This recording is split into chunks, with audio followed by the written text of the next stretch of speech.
I want to announce what's going to be an unusual event on this channel in terms of topic. I was watching the debate called Socialism versus Capitalism on Sargon's live stream channel, and I noticed, well, they were talking about a lot of different issues. There were a bunch of people in there at the same time, and they gave explanations, and they speculated, and they pointed to facts in the world to support their claims, but there wasn't a lot of talk about deep underlying theory, understandably.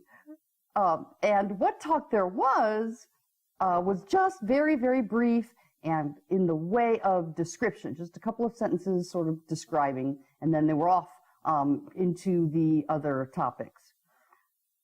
So one of the theories that I think is probably key to YouTube socialists is the labor theory of value. And I also think that that theory, most people don't understand it. I mean, most people have never heard of it.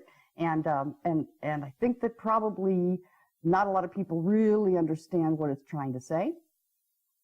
I count myself among them.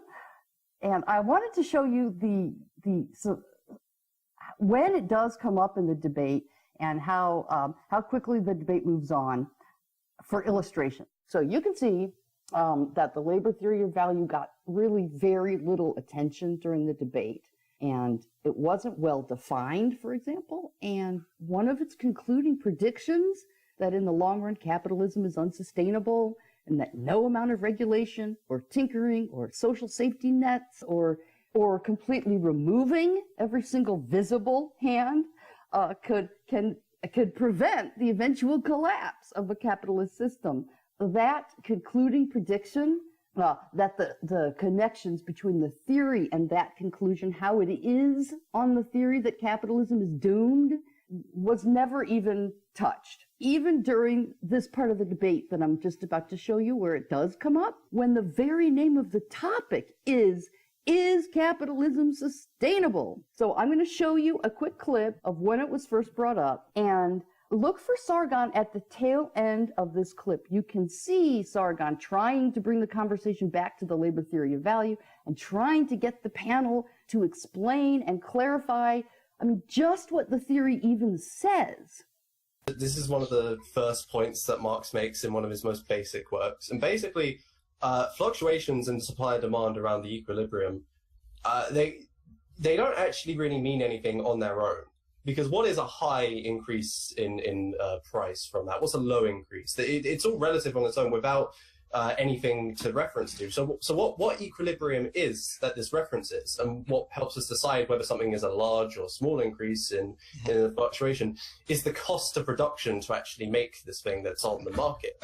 This is the staple around. Let me just really. How come Action Comics #1, which takes about 10 cents to make, is worth $3 million?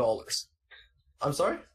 Action Comics #1, first appearance of Superman. It's worth about $3 million, made about 10 cents. About 10 cents to produce it. How come it's not 10 cents? How come it's $3 million if the labor input, this is labor theory of value, come on. If the labor input is what determines the price, then how come it's $3 million? Labor input doesn't determine prices on the market, though. Like, that's what Stixie just said.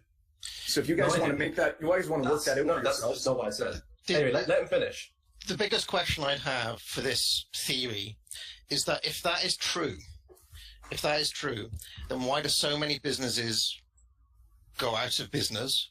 And what happens? I mean, okay, they're selling a product, but they're still making a loss. Okay, so explain that to me. If I actually, Finbo, I guess you can respond to actification. I do just want to say in regards to this comic book, what you're actually talking about here is a fluctuation in supply and demand. So the reason why, because the supply is so low for this, that's why it's so expensive. However, the reason that we can say that this is a huge difference between a huge difference in price is because its cost of production is so low. If it didn't have a cost of production, I'm just going to come in. We wouldn't have any way of knowing if that was a big increase or not.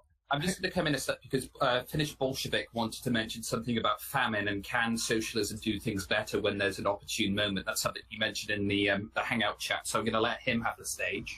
Yeah, by opportune moment, I meant opportune moment in this discussion. But Is there anything the labour theory of values? So I think this is an important point that we should get to the end of. Okay, so look at Sargon's face. Can't you see his sincere interest and concern for the labor theory of value? He just wants someone who knows the theory and is good at explaining it to just explain it in as clearly and concise of a way as is relevant and can answer his concerns. As he says, it's an important point that we should get to the end of, but unfortunately they don't get a chance to get to the end of it because the hangout concerns itself with other important points. So Sargon kind of gets overruled, and then they move on to famine and whether it's capitalism or socialism that is responsible for more famines. And I'm going to show you the next and only other time that it's brought up, which occurs directly after this first famine fight. And it's Sargon again. And he tries twice, asking for someone to please explain the labor theory of value and for the discussion to move to the labor theory of value during the section that is supposed to be about whether or not capitalist markets are sustainable. Going off topic here, I think that we need to get the conversation back to the question, which is, are markets efficient and sustainable? Can I at least say something since he made? I'm just going to I think that would be fair. Just over 5 minutes left. We have just over 5 minutes left on this topic, but okay. Well, I'll be quick. Can we get back to the labor just theory if of everyone could value? just take a really...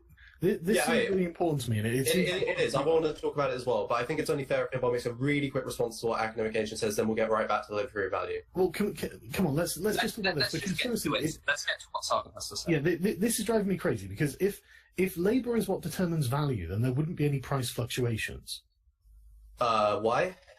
Because the value has been determined by... Value is not the same as price. No, value is not the same as price. Right, okay, go. Explain your interpretation of the labour theory of value to me. Can we get to this later? Because, like, we were sort of in the middle of something. I'll just make my point. Well, I'd like to get back to the conversation at hand, which is the question. Okay, sorry, go on. And no.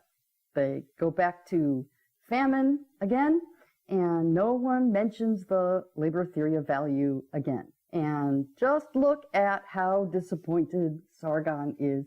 He just wants the theory clearly explained in an organized way so that he can evaluate it and its predictions fairly from his own perspective. So that got me wondering, and I looked around on YouTube, and there really aren't any debates in our little corner that talk about the labor theory of value where you have both parties who already know about it coming together and discussing that theory explicitly. And I know a Marxist who seems to know a lot about the labor theory of value and is very good at explaining things in a crisp, sharp, clear, concise way. And those of you who watch the channel already know, probably, that I'm talking about Jack Angstreich. Jack Angstreich? Jack Angstreich. Jack Angstreich.